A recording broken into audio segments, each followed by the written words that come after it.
Hello, Tiffany here with Cars Crafty Creations. Today's video is featuring another video using the Crafty Crew Kit November 2025 release for Crafty Stamp Co. And I'm going to be using a couple different products from that release to kind of make this at-home decor piece cutting board. First I'm going to start off, I'm going to be using the Mellow Marsha 4x6 stamp set. And this stamp set is actually marshmallows. So it's marshmallows set in kind of a fall theme with a basket of apples, a wagon of pumpkins, and of course some pumpkin lattes, as well as some marshmallow fall sentiments. And so when I was trying to plan out this project using this stamp set, I wanted to do something a little unconventional, or maybe thinking outside the box. Instead of coloring them as your typical white or roasted brown marshmallows, I thought I would tap into my childhood marshmallows and color them in the pastel colors that marshmallows came in when we were younger.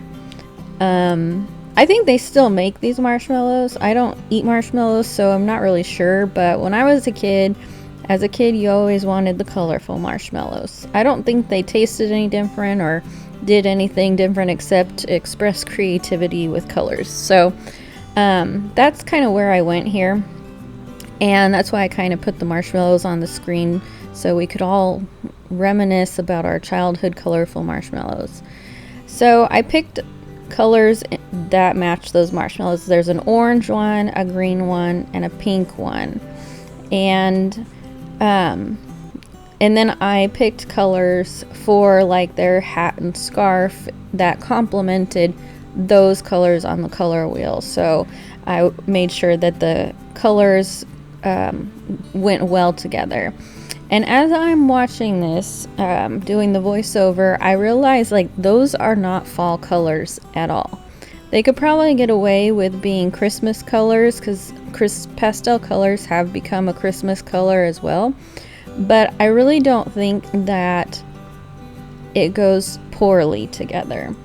So after I finish coloring the marshmallows, I start coloring the fall elements, which is the apple barrel with apples and the wagon with pumpkins. After I do all of the coloring for these, I even use a ink pen to add some details like polka dots to the scarf, or hatch lines to the hat, so that it gives it a little bit more character and dimension. And so I thought that was really cute to go with these unconventional fall marshmallows.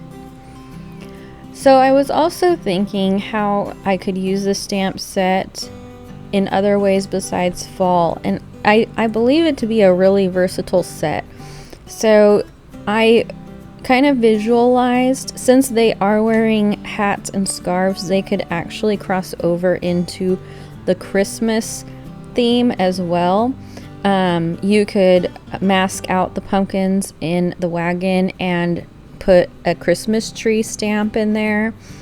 I was thinking the marshmallow that has the apple in the hand, you could mask the top of the apple and round it off and make it like a snowball, and you could just you could take the basket off and put a pile of snowballs, or you can do some other, mask the apples off of the basket and make them ornaments. So I think this stamp set has a lot of versatility to it.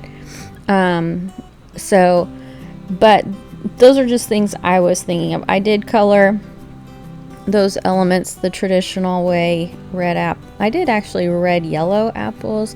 My favorite apples are Honeycrisp apples, and they are not exactly red or yellow, so I was trying to give it a little bit more, even a little bit more interest.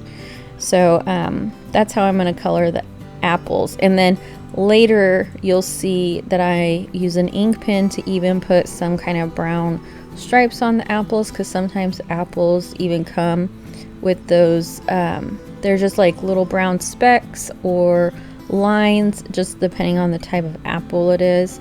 So I did try and do that. As far as the pumpkins, I colored them relatively all the same.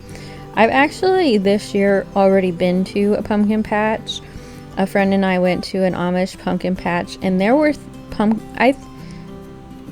things there I had never seen before. Like, I actually got like a black pumpkin, which is really a green pumpkin, but I've never actually seen those in real life, so that was really fun. I got me one of those, which has actually started to turn yellow because it's rotting, of course, but I don't know what kind of variety it is, but it did have like orange on the bottom, and then the majority of the pumpkin was like black, green, black. But I also saw these pumpkins there that look like toadstools. I think they're gourds. I don't know that they're actually pumpkins, but they're like a reddish orange color, and they have like a bulbous top, and then they have like the bottom of the pumpkin or gourd is like smaller than the top, so it kind of looks like a little toadstool. So I had not seen those before, and so that was kind of fun to see some different pumpkin varieties. But anyway, so I'm just gonna go ahead and continue to color this with Copic markers, and then use the ink pens to add all of the details towards the end.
So I'm about ready to finish up these marshmallows, and the last thing I do is I'll add a little bit of ground to them. I don't like my stamps floating in the air, but you'll find later that it really doesn't matter because I'm going to cut them all out anyway. But for right now, my mind wanted them to be on some solid ground, so that's what I did. And with this close-up, you can actually see the details that I put on with the ink pens and a white gel pen. As always, that's your go-to highlight. Even though it doesn't need a highlight, that's what you're going to do. Okay, so now let's start putting this thing together. So I'm getting out, this is the stencil. It's called Lots of Knits 6x6 stencil that comes in the collection, in the kit. And I'm actually just going to be inking it with some distress ink. Now, one thing about using non-conventional fall colors for the marshmallows is that it offers me the ability to bring in more colors into my project.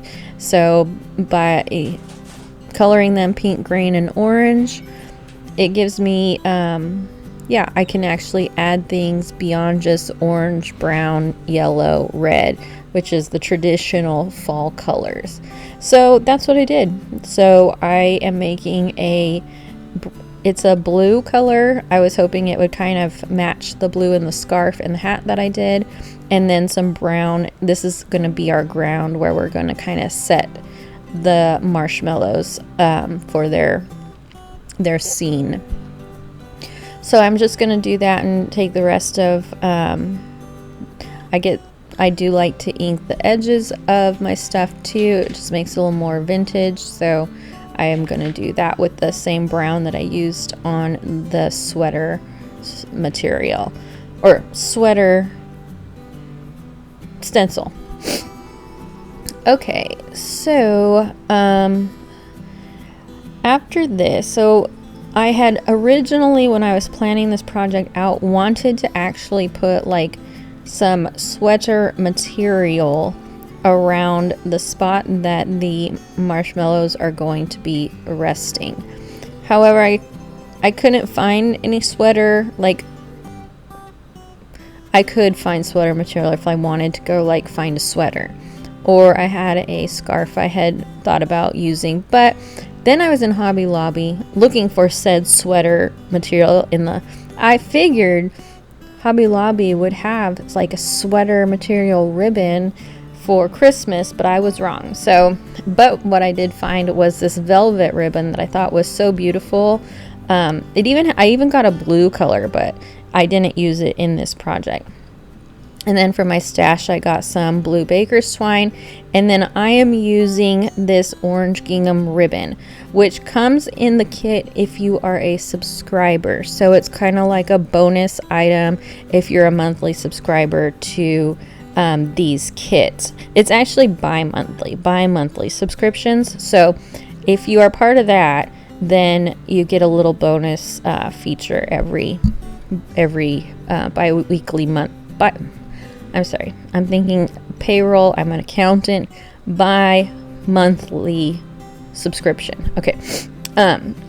Anyway, so that's where that ribbon is. I think it goes really well with the collection or the kit. And then I'm just gonna place these guys around using foam tape to like this one needs like double layer foam tape because it's resting on top of many layers. The other one not so much. And then I'm actually going to go into my stash and get out some flowers, fall flowers like the sunflowers, and I have some fall leaves that I die cut out of just brown cardstock. But I'm gonna even tap into that extra marshmallow color outside the box pastel and bring in some blue and pink flowers. So I think all in all, I think it came out really well. The last thing I'm going to do to tidy this project up is put a sentiment on here, and I'm going to actually do it like a tag. So I used one of the sentiments from the stamp collection, and I die cut out a little, I don't know what that's called, but it's a tag, and then I'm going to put it onto the cutting board using some twine. And that's pretty much going to finish off the project for this. I did have a fun time. I think that this stamp set is really versatile and can be used in many different ways, not just for fall. So I think that is really awesome. And if you stick around to the end, it will have the details about the kit, and I will also have them in the details below of the video. If you like this video, please like and subscribe, and I will see you on the next one. Bye!